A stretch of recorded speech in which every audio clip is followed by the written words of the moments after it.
Hello दोस्तों, welcome my tube channel. दोस्तों, आज जब सबके लेकर आए हैं यूपी ट्रिपल एससी के लिए कंप्यूटर के मोस्ट इम्पॉर्टेंट क्वेश्चन। दोस्तों, इसमें हम सब कवर करेंगे 20 मोस्ट इम्पॉर्टेंट क्वेश्चन। ठीक है, तो सबसे पहले आप सब चैनल को सब्सक्राइब, वीडियो को लाइक और अपने दोस्तों के पास शेयर ज़रूर कर दें। और आज हम सब देखेंगे, पहले आप सब कुछ प्रैक्टिस सेट लगभग 10 प्रैक्टिस सेट या उसके अबाउट में आप सब देखे थे, सब क्वेश्चन स्टेटमेंट बेस।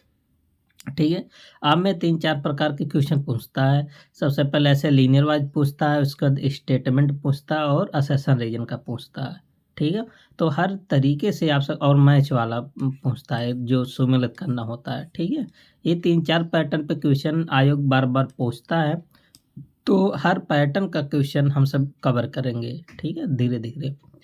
तो यदि आप जूनियर असिस्टेंट 3284 के लिए तैयारी कर रहे हैं, या फॉरेस्ट गार्ड या अन्य कोई एग्जाम जिसमें कंप्यूटर आते हैं, तो ये सेशन आपके लिए इम्पोर्टेंट होगा। ठीक है, तो चलते हैं। पहला क्वेश्चन क्या है, निम्न में से कौन सही है।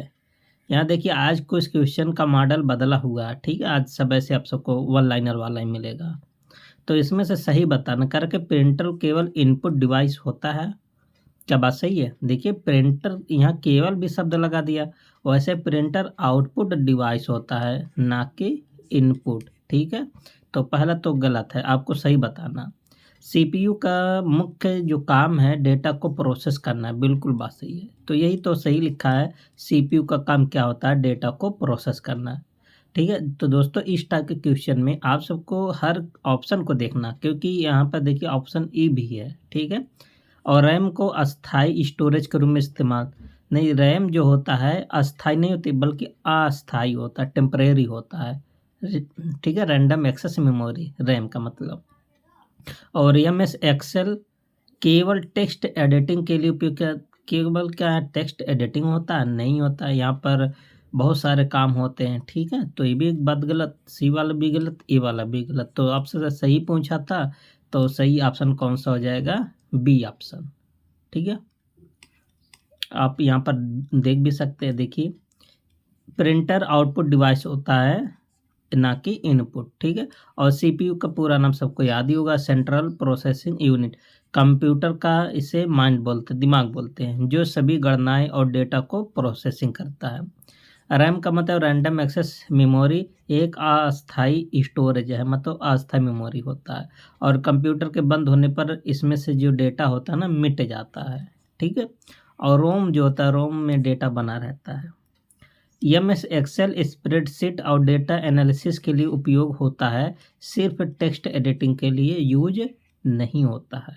ठीक है, तो यहाँ आप सबको फुल एक्सप्लेन भी दिया गया है। जब आप सब पीडीएफ पढ़ेंगे तो आप सबको पूरा क्लास रिवीजन हो जाएगा। क्वेश्चन नंबर 2 ईमेल से है। कह रहा कि ईमेल के संदर्भ में सही यहाँ बताना, स्टेटमेंट चुनिए। कह रहा कि ईमेल केवल ऑफिस में उपयोग होता है। क्या केवल इसको ऑफिस में उपयोग कर सकते हैं? कहीं भी उपयोग कर, आप सभी हम सभी उपयोग कर सकते हैं। ठीक है, दूसरा देखिए, कह रहा कि ईमेल भेजने के लिए इंटरनेट कनेक्शन जरूरी नहीं होता है। अच्छा, अगर इंटरनेट नहीं रहेगा तो ईमेल जाएगा कैसे? ईमेल ऑनलाइन सेवाएं होती है। ठीक है, तो ये भी बात गलत है। ईमेल तेज और सुरक्षित संदेश भेजने का माध्यम है, बिल्कुल बात सही है। तो ईमेल कैसा माध्यम है? तेज, मतलब मैसेज को आपको तेज भेजता है और सुरक्षित रूप से भेजता है। इसके माध्यम से ऑडियो, वीडियो, टेक्स्ट, पिक्चर, है ना, फाइल कुछ भी भेज सकते हैं। तो यहाँ पर सी ऑप्शन ही सही हो जाएगा। बट और देख लेते हैं। देखिए, कह रहा कि ईमेल के लिए केवल एमएस वर्ड का होना जरूरी नहीं, ये भी बात गलत है। तो केवल कौन सा हो जाएगा, सी ऑप्शन, क्योंकि ईमेल तेज भेजता मैसेज और कैसा भेजता है, सुरक्षित भेजता है। ठीक है, तो यहाँ पर आप देख सकते हैं कि ईमेल व्यक्तिगत और व्यावसायिक दोनों तरह से उपयोग होता है। ईमेल भेजने के लिए इंटरनेट का कनेक्शन होना जरूरी है। ठीक है, अगर इंटरनेट नहीं रहेगा तो जाएगा कैसे? ईमेल जो होता है सुरक्षित और त्वरित, त्वरित मतलब जल्दी संदेश भेजने का मुख्य तरीका होता है। और एमएस वर्ड की इसमें आवश्यकता नहीं होती है। ईमेल क्लाइंट या वेब मेल इसमें पर्याप्त होता है। ठीक है, एमएस वर्ड से आप जानते हैं ना, डॉक्यूमेंट बनाया जाता है, जो कि एक एप्लीकेशन सॉफ्टवेयर है। क्वेश्चन नंबर 3 देखिए, कर कि एआई और मशीन लर्निंग और डीप लर्निंग के संबंध में क्या सही है। ठीक है, कह रहा कि मशीन लर्निंग एआई का हिस्सा है और डीप लर्निंग मशीन लर्निंग का हिस्सा है। देखिए इस टाइप का क्वेश्चन आएगा ना, बहुत लोग का गलत होगा। ये क्वेश्चन आप सबको ऐसे छोटा लग रहा है, लेकिन आप खुद एक बार सोचिए, ये आप सब खुद इसका आंसर निकालिए, देखिए क्या आंसर निकलता है। कह रहा कि एआई मशीन लर्निंग का हिस्सा है और डीप लर्निंग एआई का हिस्सा है। डीप लर्निंग और मशीन लर्निंग समान है, दोनों एआई नहीं है। क्या बात सही है? देखिए इसमें जो आंसर होगा ना, आप सबका पहला ही आंसर हो जाएगा। जो मशीन लर्निंग होता है ना, एआई का हिस्सा होता है, और जो डीप लर्निंग होता है मशीन लर्निंग का हिस्सा होता है। आप सबको बहुत बार बताया कि जो डीप लर्निंग है ना, मशीन लर्निंग का उन्नत रूप होता है। ठीक है, तो यहाँ पर आंसर कौन सा हो जाएगा? पहला आंसर हो जाएगा। आप सब यहाँ पर देखेंगे कि एआई का मतलब आर्टिफिशियल इंटेलिजेंस, मशीन को इंसानी जैसी सोच देने का विज्ञान है। कौन? एआई। ठीक है, और मशीन लर्निंग एआई का हिस्सा है जिसमें मशीन खुद सीखती है। और डीप लर्निंग मशीन लर्निंग का एक उन्नत रूप है। ठीक है, जो न्यूरल नेटवर्क पर आधारित होता है। तो डीप लर्निंग किस पर आधारित होता है? न्यूरल नेटवर्क पर। ठीक है, क्वेश्चन नंबर 4 देख लीजिए। कह रहा है कि www वर्ल्ड वाइड वेब के लिए सही कथन चुनिए। तो इसमें से सही आपको बताना। कह रहा है कि www केवल इंटरनेट ब्राउज़र है क्या? केवल इंटरनेट ब्राउज़र है क्या? नहीं। www वेबसाइट और वेब पेज तक पहुंचने की सुविधा है। बिल्कुल बात सही। तो यहाँ पर कौन सा सही हो जाएगा? बी आंसर सही होगा। देखिए सी में केवल यहाँ ईमेल सेवा लिखा है, हार्ड डिस्क लिखा है, जो कि हार्ड डिस्क भी नहीं है। तो बी आंसर ही हो जाएगा। आप सभी बी ही आंसर बता रहे होंगे। ठीक है, तो यहाँ पर आंसर कौन सा होगा? बी। www वेबसाइट और वेब पेजेस तक पहुँचने की सुविधा। इसमें कौन सा प्रोटोकॉल यूज होता है? HTTP और HTTP। यस, ये सिक्योर प्रोटोकॉल होता है, ये सिक्योर उतना नहीं होता है। ठीक है, आगे आप सब देख सकते हैं कि www इंटरनेट की सेवा है जो वेब पेज, हाइपरलिंक और वेबसाइट तक पहुंच प्रदान करती है। ठीक है, और ये केवल ब्राउज़र नहीं होती है, बल्कि ब्राउज़र इसके माध्यम से कंटेंट दिखाता है। ईमेल या हार्ड डिस्क से इसका कोई संबंध नहीं है। ठीक है, क्वेश्चन नंबर 5 पेमेंट टूल से क्वेश्चन कह रहा कि पेमेंट टूल के संदर्भ में सही कथन क्या है। कह रहा कि पेमेंट टूल केवल नगद भुगतान के लिए उपयोग होता है क्या? पेमेंट टूल से क्या हमेशा नगद ही भुगतान होता है? नहीं, तो पहला गलत है। पेमेंट टूल डिजिटल लेन देन सुरक्षित बनाने में मदद करता है। बिल्कुल बात सही है। डिजिटल पेमेंट के माध्यम से या पेमेंट टूल के माध्यम से हम सब जो लेन देन करते हैं ना, उसको ज़्यादा से ज़्यादा फास्ट और सिक्योर बनाने के लिए करते हैं। ठीक है, तो बी ऑप्शन यहाँ पे सही हो जाएगा, ऑप्शन बी। बाकी और देख लेते हैं। देखिए पेमेंट टूल केवल यहाँ देखिए लिखा मोबाइल फ़ोन के लिए, नहीं, केवल मोबाइल फ़ोन में थोड़ी ना यूज होता है। पेमेंट टूल केवल बैंक के लिए है, ये भी बात गलत है। ठीक है, यहाँ पर लोग कंफ्यूज हो सकते हैं। ठीक है, बैंक से इसका क्या लेना देना। देखिए पेमेंट टूल डिजिटल तरीके से पैसा भेजने या प्राप्त करने के लिए उपयोग होता है। ये नगद हो या बैंक या मोबाइल तक सीमित नहीं है। जैसे पेटीएम हो गया, गूगल पे हो गया, फ़ोन पे हो गया। ठीक है, क्वेश्चन नंबर 6 देखिए। कह रहा कि वायरस के संदर्भ में सही कथन को चुनिए। आप सब बताइए कौन सा सही है। कह रहा कि वायरस कंप्यूटर को तेज बनाता है, नहीं, इसके माध्यम से कंप्यूटर स्लो हो जाता है। ठीक है, वायरस कंप्यूटर में अनचाहा प्रोग्राम या डेटा को नुकसान करता है। बिल्कुल बात सही है। तो यहाँ पर सी ऑप्शन बी ऑप्शन सही हो जाएगा। वायरस केवल हार्डवेयर खराब करता नहीं, ये सॉफ्टवेयर को खराब करता है। वायरस केवल इंटरनेट के बिना फैल सकता है। वायरस जो है ना, टेक्स्ट मैसेज के माध्यम से आप भेज सकते हैं। ठीक है, तो ये भी बात गलत है। तो बी आंसर होगा यहाँ पर सबसे ज़्यादा करेक्ट आंसर बी। तो आप सब यहाँ पर देख भी सकते हैं। देखिए वायरस कंप्यूटर में डेटा, प्रोग्राम और सिस्टम को नुकसान पहुंचाता है। यह कंप्यूटर के स्पीड को धीमा कर सकता है लेकिन तेज नहीं करता। वायरस इंटरनेट हो गया, यूएसबी हो गया, जैसे पेन ड्राइव हो गया ना, इन सब के माध्यम से भी फैल सकता है, केवल इंटरनेट नहीं। तो पेन ड्राइव से माध्यम से भी फैलता है। क्वेश्चन नंबर 7 देखिए, कह रहा है कि एमएस वर्ड और एमएस एक्सेल में मुख्य अंतर क्या है, डिफरेंस बताना दोनों में। एमएस वर्ड डेटा प्रोसेसिंग के लिए है, जबकि एक्सेल केवल टेक्स्ट के लिए, ये गलत है। ठीक है, केवल यहाँ देखिए लिखा टेक्स्ट के लिए, डेटा को प्रोसेसिंग दूसरा करता है Excel. MS Word text document बनाने के लिए, जबकि एमएस एक्सेल डेटा और कैलकुलेशन के लिए। यहाँ भी कौन सा आपका करेक्ट आंसर होगा, ऑप्शन बी बन जाएगा। और सी वाला वैसे भी गलत है, एक ही सॉफ्टवेयर, दोनों एप्लीकेशन सॉफ्टवेयर है, लेकिन दोनों का काम अलग अलग है। एक्सेल डेटा को प्रोसेसिंग करता है, एमएस वर्ड डॉक्यूमेंट बनाने के लिए यूज होता है। एमएस वर्ड केवल ऑफलाइन काम करता है, नहीं ऑनलाइन भी काम करता है। ठीक है, जो 365 आया है ना माइक्रोसॉफ्ट का, सब ऑनलाइन ही सुविधा देता है। ठीक है, जैसे एमएस वर्ड टेक्स्ट डॉक्यूमेंट बनाने के लिए है, और एक्सेल क्या है, डेटा कैलकुलेशन के लिए। MS word word processing software है। ठीक है, और एमएस एक्सेल स्प्रेडशीट सॉफ्टवेयर है, जो डेटा एनालिसिस, फार्मूला और चार्टिंग के लिए उपयोग किया जाता है। ठीक है, क्वेश्चन नंबर 8 कह रहा कि निम्न में से कौन सा कथन सही है, सही कथन की पहचान करना है। कह रहा कि CPU ALU arithmetic logic unit, इसका तो पूरा नाम कई बार क्वेश्चन में पूछा गया एग्जाम में। और सी मतलब कंट्रोल यूनिट। ठीक है, हिस्से दोनों डेटा प्रोसेसिंग में मदद करते हैं, क्या बात सही है। और कह रहा कि रैम कंप्यूटर को अस्थाई स्टोरेज प्रदान करता है, अभी रैम के बारे में ऊपर ही बताए थे। ठीक है, ये अस्थाई नहीं होता, ये तो वैसे गलत है। और अगला क्वेश्चन कह रहा है प्रिंटर कंप्यूटर का इनपुट होता है, प्रिंटर आउटपुट डिवाइस होता है। और रोम कंप्यूटर बंद होने पर डेटा खो देते हैं, नहीं, ये परमानेंट होता है, डेटा को नहीं खोते हैं, ये भी गलत है। तो बचा कौन सा, तो ऑप्शन ए ही बचा। तो ऑप्शन ए क्या लिखा, सही लिखा है। देखिए, सीपीयू के एएलयू एक पार्ट होता है, एक होता है सीयू होता है, कंट्रोल यूनिट, है ना। हिस्से दोनों क्या कहते हैं, डेटा को प्रोसेसिंग करने में मदद करते हैं, बिल्कुल बात सही है। तो पहला ही आंसर हो जाएगा, ऑप्शन ए बन जाएगा। देखिए, एएलयू का मतलब अर्थमेटिक लॉजिक यूनिट,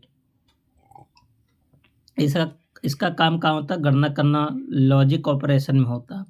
सीयू का मतलब कंट्रोल यूनिट, निर्देशों को नियंत्रित और दिशानुसार प्रोसेस करता है। ठीक है, और रैम अस्थाई स्टोरेज है, जबकि रोम क्या है, अस्थाई है।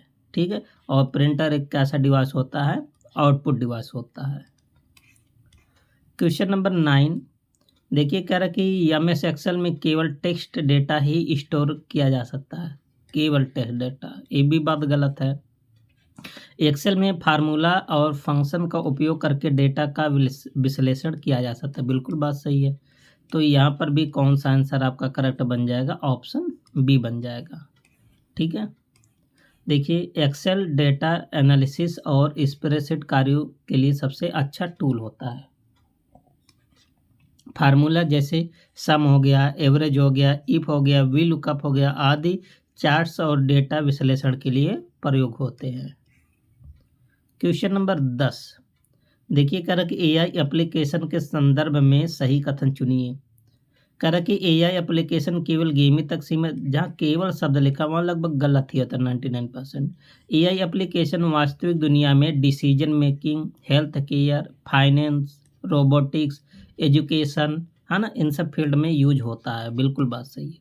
तो केवल आपका आंसर कौन सा होगा, बी ऑप्शन। एआई एप्लीकेशन केवल कंप्यूटर हार्डवेयर है, नहीं, एआई एप्लीकेशन बिना डेटा के काम, डेटा की तो ज़रूरत पड़ेगा ही ना, तो केवल आपका दूसरा ऑप्शन सही है। देखिए, एआई का एप्लीकेशन कहाँ का, हेल्थ हो गया, फाइनेंस हो गया, रोबोटिक्स हो गया, डिसीजन मेकिंग हो गया, है ना, और एजुकेशन में हो गया, बहुत सारा जगह यूज होता है। कह रहा कि एआई एप्लीकेशन का उपयोग स्मार्टफोन हो गया, हेल्थ केयर हो गया, डायग्नोसिस हो गया, ऑटोमेशन हो गया, फाइनेंशियल हो गया, एनालिसिस में किया जाता है। ये केवल गेमिंग तक सीमित नहीं है, एजुकेशन में भी बहुत ज़्यादा यूज हो रहा है। Question number 11, input output device के सही उदाहरण चुनिए। मतलब इनपुट और आउटपुट के डिवाइस देखिए, मॉनिटर एक आउटपुट डिवाइस है, कीबोर्ड एक इनपुट डिवाइस है, ठीक है। मतलब इनपुट और आउटपुट दोनों होना चाहिए, इनपुट भी हो और आउटपुट। देखिए ए आउटपुट हो गया, ए इनपुट हो गया, प्रिंटर आउटपुट हो गया, स्कैनर इनपुट हो गया, कीबोर्ड, कीबोर्ड क्या है, कीबोर्ड इनपुट है और टच स्क्रीन भी इनपुट है, रैम और सीपीयू एक कोई इनपुट आउटपुट नहीं है, ठीक है।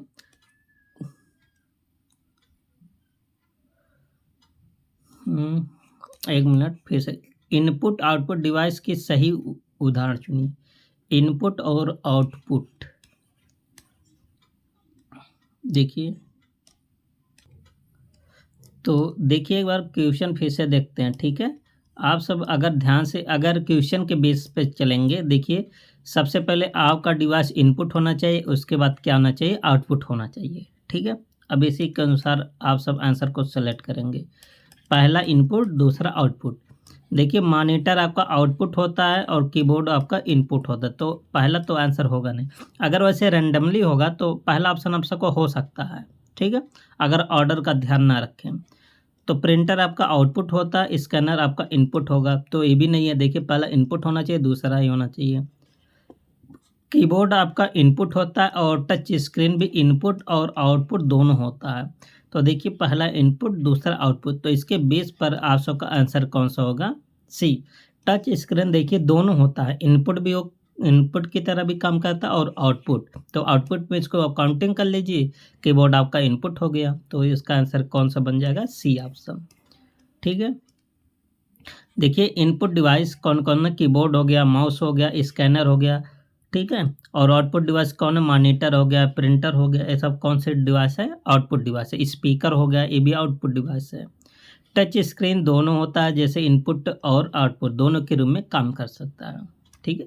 तो देखिए दोस्तों, ये इनपुट आउटपुट से बहुत बेहतरीन क्वेश्चन यहाँ पर अरेंज किया गया है, ठीक है। अब आप सबसे ऐसे नहीं पूछा कौन सा इनपुट है कौन सा आउटपुट है, पूछा जाएगा ऐसे घुमा के पूछा जाएगा।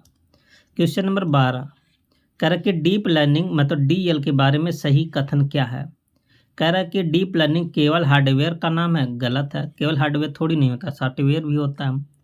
डीप लर्निंग मशीन लर्निंग का एक उन्नत हिस्सा जो न्यूरल नेटवर्क पर आधारित है, बिल्कुल बात है। यही तो अभी आप सब ऊपर भी पढ़े थे ना कि जो डीप लर्निंग है वो मशीन लर्निंग का एक उन्नत रूप होता है, ठीक है। तो बी आंसर होगा। आप सब यहाँ पर एक्सप्लेन भी कर देख सकते हैं। डीप लर्निंग मशीन लर्निंग में न्यूरल नेटवर्क पर आधारित मॉडल का उपयोग करके डेटा से पैटर्न और निर्णय सीखते हैं। यह टेक्स्ट एडिटिंग के लिए नहीं और डेटा के बिना काम नहीं करता। मतलब जो डीप लर्निंग टेक्स्ट एडिटिंग के लिए नहीं होता और इसमें और ये जो है बिना डेटा के भी काम नहीं कर सकता, मतलब इसके लिए आप सबको डेटा देने की ज़रूरत पड़ेगा, ठीक है। क्वेश्चन नंबर 13 कह रहा कि वायरस कंप्यूटर को नुकसान नहीं पहुंचाता है। अच्छा, वायरस और मालवेयर के बीच अंतर देखिए, मोस्ट इंपॉर्टेंट क्वेश्चन है। बहुत लोग इसी में कंफ्यूज हो जाते हैं कि मालवेयर क्या है और वायरस क्या है। देखिए वायरस कंप्यूटर को नुकसान नहीं पहुंचाता है, मालवेयर करता है। मतलब इसका है कि मालवेयर नुकसान पहुंचाता है। देखिए वायरस भी कंप्यूटर का नुकसान पहुंचा देता है, जितना भी फाइल रहता है सब खराब कर देता है। वायरस खुद को रिप्रोड्यूस करता है और मालवेयर अन्य हानिकारक प्रोग्राम में शामिल हो सकता है, बिल्कुल भी सही है, पहला गलत था, ठीक है। तो यहाँ पर सही बताना है अंतर क्या है, तो अंतर बी ही है जो ये सबसे ज़्यादा सही है। देखिए वायरस खुद को रिप्रोड्यूस करता है और मालवेयर में अन्य हानिकारक प्रोग्राम शामिल हो सकते हैं। वायरस सेल्फ रेप्लिकेटिंग प्रोग्राम जो कंप्यूटर सिस्टम को नुकसान पहुंचा सकता है, जैसे वार्म भी क्या होता है, सेल्फ रेप्लिकेटिंग होता है। मालवेयर क्या होता है, किसी भी प्रकार का हानिकारक सॉफ्टवेयर होता है, जैसे ट्रोजन हो गया, ये मालवेयर है। स्पाईवेयर जो जासूसी करने वाला है। वार्म हो गया, वायरस हो गया, ठीक है। आगे क्या है क्वेश्चन नंबर 14 कहा कि www और इंटरनेट में सही अंतर क्या है, मतलब दोनों में डिफरेंस पूछा है, ठीक है, ये भी बहुत अच्छा क्वेश्चन है। देखिए www इंटरनेट का हिस्सा है जो वेब पेज और वेबसाइट तक पहुंच प्रदान करता है, बिल्कुल बात सही। तो www किसका हिस्सा होता है? इंटरनेट का हिस्सा होता है। तो पहला ये आंसर सही होगा, ऑप्शन ए बन जाएगा। ठीक है, तो आप सब यहाँ पर देख भी सकते हैं कि इंटरनेट एक वैश्विक नेटवर्क होता है। www जिसे बोलते हैं वर्ल्ड वाइड वेब इंटरनेट सेवा है जो वेब पेजेस तक पहुंच प्रदान करती है। कौन कौन सा प्रोटोकॉल यूज होता है? बहुत सारा, HTTP HTML लैंग्वेज यूज होता है। ठीक है,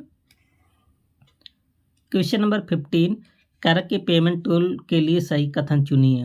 पेमेंट टूल केवल, यहाँ देखिए लिखा, बैंक शाखा में काम करता, गलत है। पेमेंट टूल डिजिटल लेन देन को तेज और सुरक्षित बनाता है, बिल्कुल बात सही है। तो यहाँ आंसर क्या बन जाएगा? ऑप्शन बी बन जाएगा। ठीक है, आगे क्या है क्वेश्चन, आगे क्या है? एग्जाम्पल जैसे पेटीएम हो गया, गूगल पे हो गया, फोन पे हो गया। ठीक है, यह बैंक शाखा या केवल क्रेडिट कार्ड तक सीमित नहीं होता है। ठीक है, तो इस टाइप का क्वेश्चन अभी ऊपर भी किए हैं, और जब स्टेटमेंट बेस्ड क्वेश्चन कर रहे थे तब भी बहुत सारा क्वेश्चन करवाए थे। ठीक है, तो आप सबका यदि 17, 18, 19 मतलब 17 से प्लस आपका क्वेश्चन सही हो रहा है तो आप सबकी तैयारी बेहतर चल रही है। ठीक है, तो क्योंकि इस टाइप का क्वेश्चन आप सबको बहुत बार पढ़ चुके, करवा भी गया है। CPU का मतलब कंट्रोल यूनिट क्या करता है? मोस्ट इम्पॉर्टेंट है। ठीक है, तो CPU का ALU भी होता है, CU भी होता है। तो कंट्रोल यूनिट का काम पूछा है, तो इसका काम होता है कंप्यूटर के सभी डिवाइस को निर्देश देता है और संचालन को नियंत्रित करता है। ये काम किसका होता है? CU का। और ALU का क्या होता है? जैसे कैलकुलेशन से संबंधित काम कौन करता है? ALU। ठीक है, देखिए CU निर्देशों को पढ़ता है और ALU और इनपुट आउटपुट डिवाइस को सही तरीके से कार्य करने का निर्देश देता है। ठीक है, इसी को रीड भी बोलते हैं। ठीक है, CPU का। देखिए RAM मतलब रैम और रोम के बीच मुख्य अंतर क्या है? अभी आप सब ऊपर पढ़े हो। रैम क्या होता है? ये अस्थायी होता है, तो पहला गलत है। रैम अस्थायी होता है जबकि रोम अस्थायी होता है, बिल्कुल बात सही है। रैंडम एक्सेस मेमोरी और रीड ओनली मेमोरी। ठीक है, तो यहाँ पर कौन सा ऑप्शन होगा? B option. देखिए सी पर दोनों लिखा है लेकिन उस पर मत जाइएगा क्योंकि पहला गलत है। RAM run time storage, computer बंद होने पर डेटा मिट जाता है, इसलिए इसको टेम्परेरी मेमोरी बोलते हैं। और रोम का मतलब रीड ओनली मेमोरी, स्टार्टअप और फर्मवेयर के लिए डेटा रखता है। ठीक है, इसमें डेटा नहीं मिटता बिजली के जाने पर। क्वेश्चन नंबर 18, ईमेल शॉर्टकट की के लिए सही कथन कौन सा? कह रहा कि कंट्रोल R नया मेल लिखने के लिए यूज होता है, नहीं, बात गलत है। कंट्रोल F मेल फॉरवर्ड करने के लिए होता है, ये भी बात गलत है। Control plus shift plus M के माध्यम से नया मेल लिखने के लिए उपयोग होता है, बिल्कुल बात सही है। मोस्ट इम्पॉर्टेंट है। देखिए डीप में क्वेश्चन थोड़ा बना है ना, तो आप सब जब बार बार करेंगे पढ़ेंगे तो आप सबको समझ में आएगा।